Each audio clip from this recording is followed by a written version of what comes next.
Nababahala ang National Kidney Transplant Institute sa mabilis na pagtaas ng kaso ng mga mayroong chronic kidney disease sa bansa. Ang NKTI puspusan sa kanilang community advocacy program laban sa kidney disease. Si Bien Manalo sa sentro ng balita. 5 taon nang nakikipaglaban sa chronic kidney disease si Fidela Matias.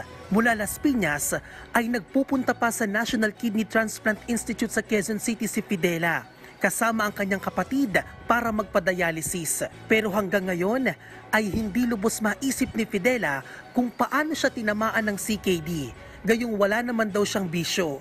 Nagtanga kang wala akong bisyo eh. Wala naman akong ininom, pagkain lang, hindi ako naninigarilyo, walang bisyo. Na ano na lang siya na, ba't nagkaroon ako ng sakit sa bato. Bukod sa gastos, ay malaki na rin aniya ang pinagbago ng kanyang katawan, buhat ng magkasakit siya. Hindi ka na makakilos yung dati mong kilos, wala na. Hindi ka na makakatrabaho ka pero dahan-dahan na lang. Ay, mahirap pa yung gastos mo. Magastos din yung magpapunta-punta ka ng ospital, may monthly check-up ka, ang hirap.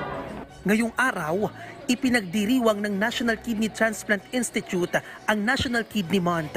Tema ng selebrasyon ngayong taon, ang malusog na bato, abot kamay ng mga Pilipino.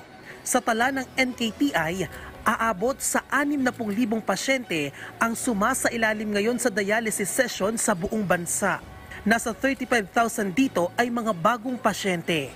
Nababahala rin ng NKTI sa mabilis na pagtaas ng kaso ng mga tinatamaan ng chronic kidney disease sa bansa. Mula kasi sa 30% na naitala sa nakalipas na 5 taon, ay sumipa pa ito sa 42%. So kailangan po sagipin natin as much as possible. We're a developing country. We don't have that much resources. Kaya po tumataas. Mas maganda na po ang benepisyo ng PhilHealth. So mas maraming patients na a-access na po nila ang treatment for kidney disease. Isa rin sa mga itinuturong dahilan sa pagkakaroon ng sakit sa bato ang iba't ibang komplikasyon tulad ng hypertension at diabetes. Kaya ang NKTI puspusan ang pagpapaigting sa kanilang community advocacy program laban sa kidney disease. Nais po namin itong ipalaganap din sa iba't ibang lugar kung saan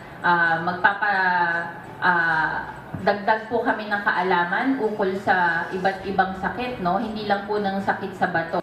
Isinusulong din ang pagpapatayo ng mga public health unit sa mga komunidad na magbibigay edukasyon sa publiko sa pag-iwas sa mga sakit. Gayon din ang patuloy na pagbibigay ng training sa mga medical practitioner na huhubog sa kanilang kakayahan. We make sure na ang mga kalidad ng mga laboratorio sa Pilipinas na gumagawa ng mga test para sa kidney ay naaayon sa quality. Dapat po paigtingin natin po ang ating primary health care para ma-prevent po yung kidney disease. Kaya nga po dito pa lang sa kidney month natin, wala tayong ginawa kundi ang mga activities natin is community-based lahat po. Para by the time, more education and more para empowerment to the patients po yun.